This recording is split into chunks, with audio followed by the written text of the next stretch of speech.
Bonjour à tous, alors aujourd'hui on se retrouve pour une petite review de House of the Dragon, série spin-off de Game of Thrones, adapté du roman Fire and Blood, ou Feu et Sang en français. Donc du coup House of the Dragon, de quoi ça parle? Fire and Blood aussi, enfin un peu moins, vous verrez.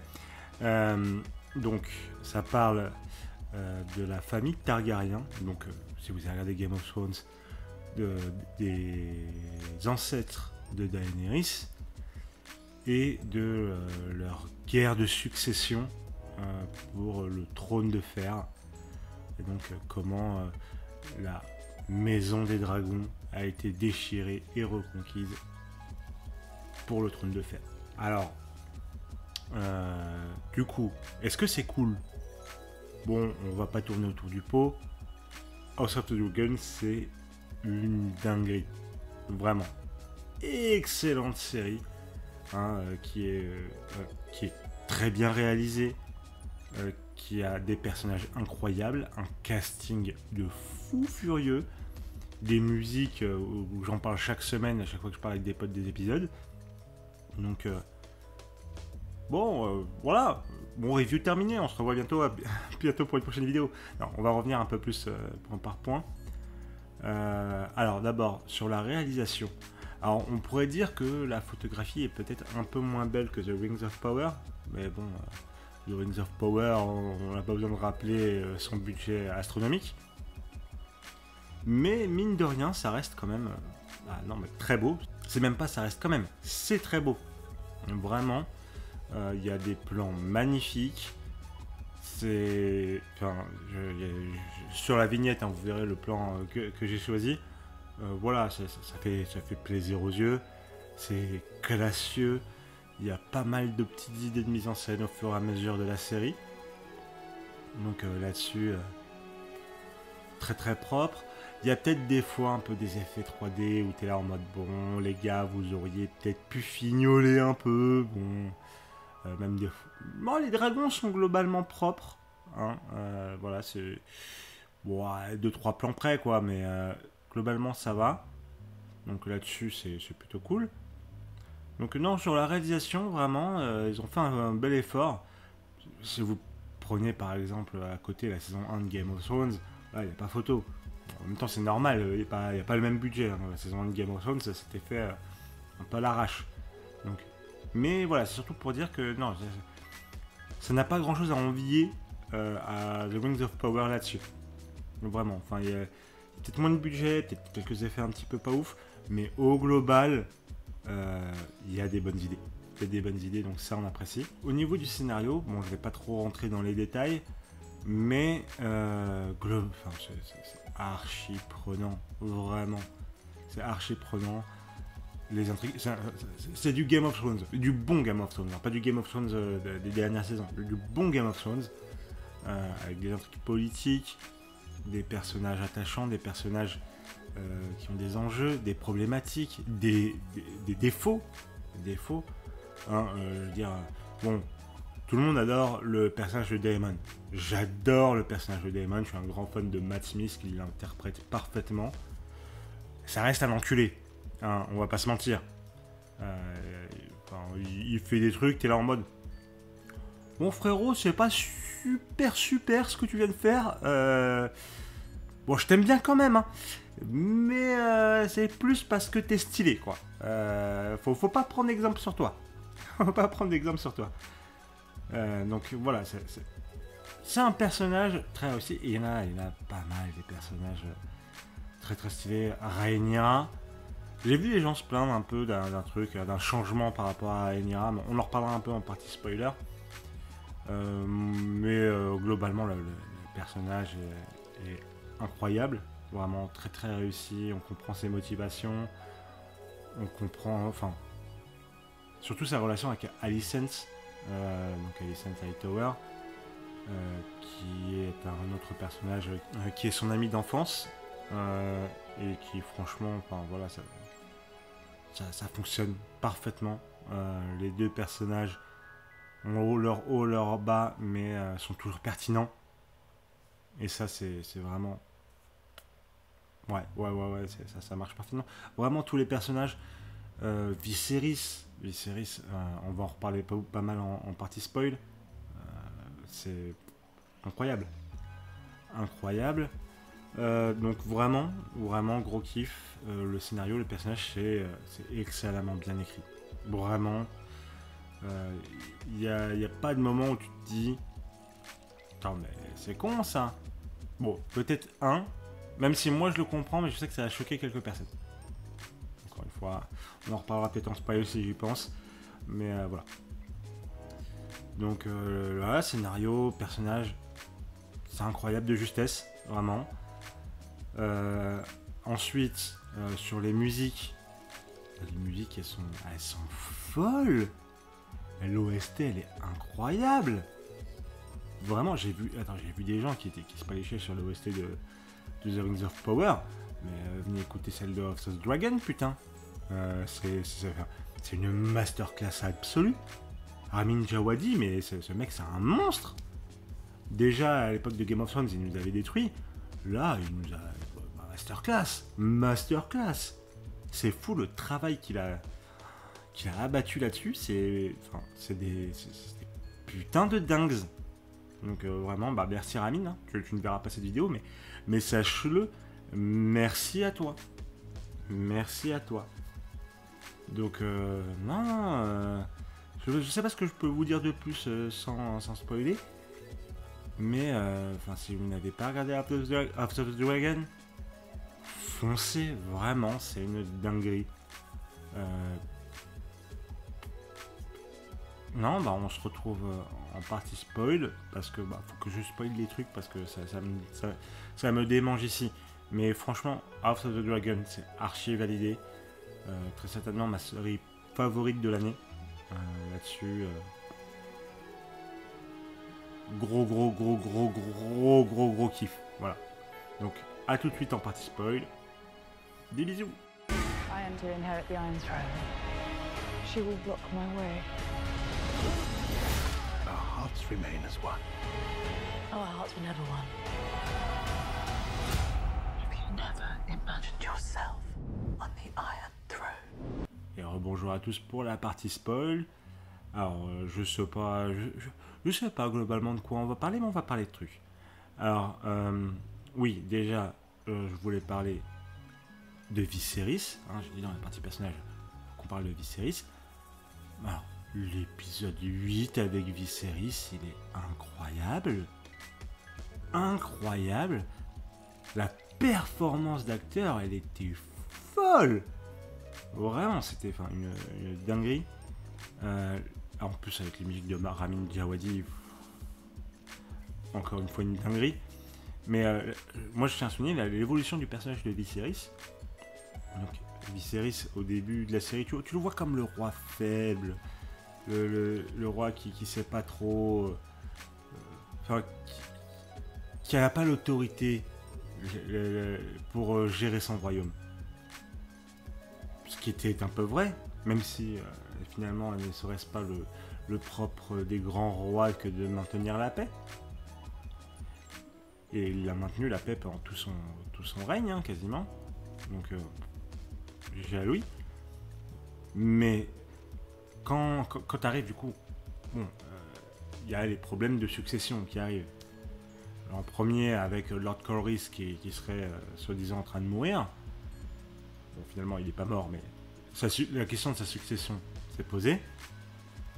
Et tout ça, c'était un coup des Hightower pour remettre en cause la succession ensuite de Rhaenyra en tant que reine des 7 royaumes.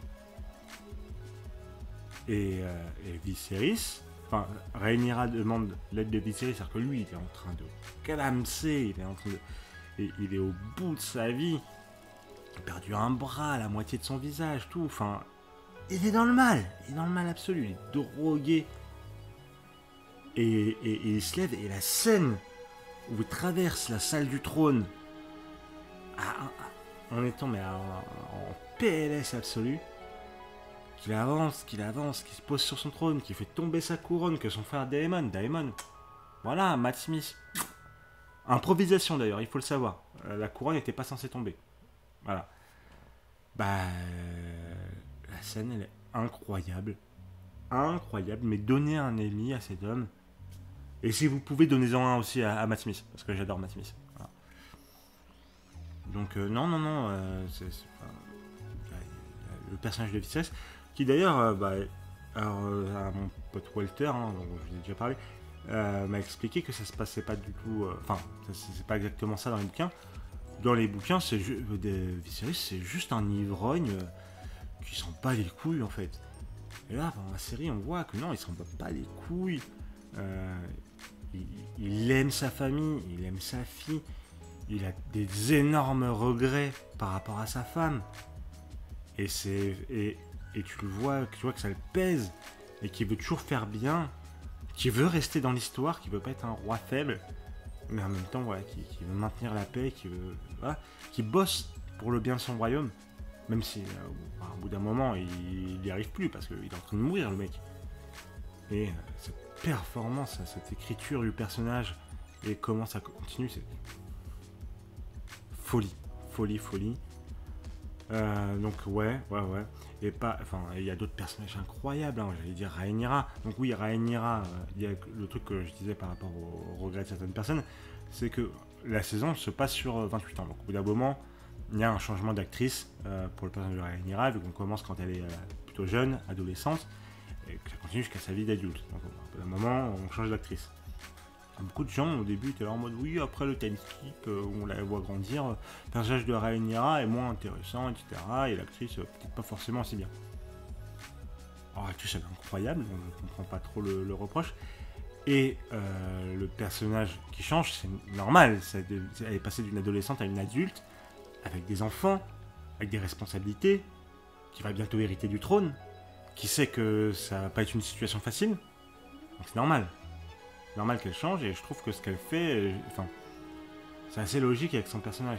On va prendre conscience de ses responsabilités, de ses devoirs envers le royaume et envers les volontés de son père. Donc, pour moi c'est une évolution logique. Et j'aime beaucoup la performance d'actrice, et pareillement pour Alicent, qui est un des personnages, je pense, les plus intéressants de la série. Parce que c'est un personnage qui veut bien faire. Un personnage qui veut bien faire, mais qui veut pas se laisser bouffer. Qui a conscience que à tout moment on peut la trahir et elle peut se retrouver dans la merde. Donc elle essaye. À un moment elle a une prise de conscience que voilà, on peut la trahir, on peut la foutre dans la merde. Et après ça devient un autre personnage. Non, c'est toujours le même, mais elle essaye vraiment de protéger ses enfants. Son principal but, c'est protéger ses enfants. Certains y verraient un petit peu une nouvelle Cersei. Je suis pas vraiment d'accord. Pour moi, c'est pas du tout le même personnage que Cersei. Cersei, elle était plus insidieuse. Elle voulait vraiment le mal de ses adversaires. C'est pas le cas d'Alicent. Alicent, elle est plutôt gentille. Le moment où il y a des gens qui meurent par sa faute, elle est choquée. Elle est choquée, c'est pas ce qu'elle voulait. Alors que bon, Cersei, vous connaissez Cersei dans Game of Thrones. Elle a le plus gros multi-kill de l'histoire de la série, de l'univers de Westeros. On s'en rappelle, Tommen. Voilà.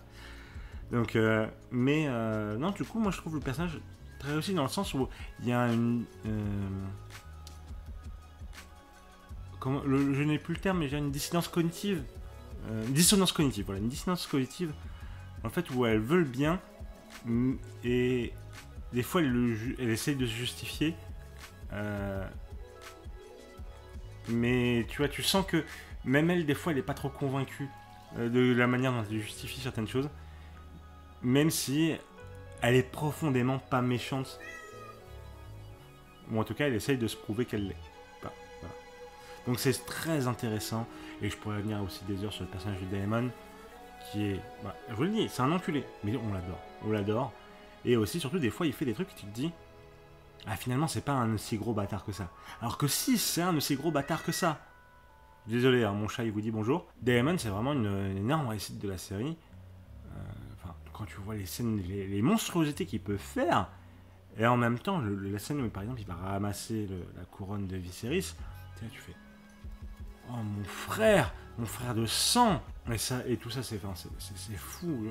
J'ai pas envie de partir trop dans les détails, etc. Parce que moi j'ai déjà fait beaucoup pour Viserys et pour Alicent, mais ouais, gros kiff, gros kiff.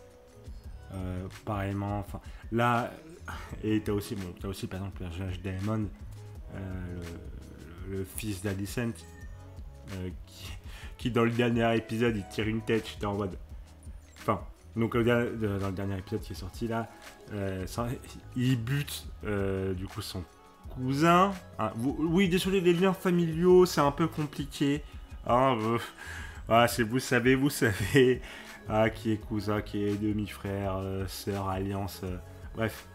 C'est compliqué. Faut pas trop se prendre la tête, parce que sinon ça fait mal au crâne. Hein, voilà. Bon, Game of Thrones. Hein.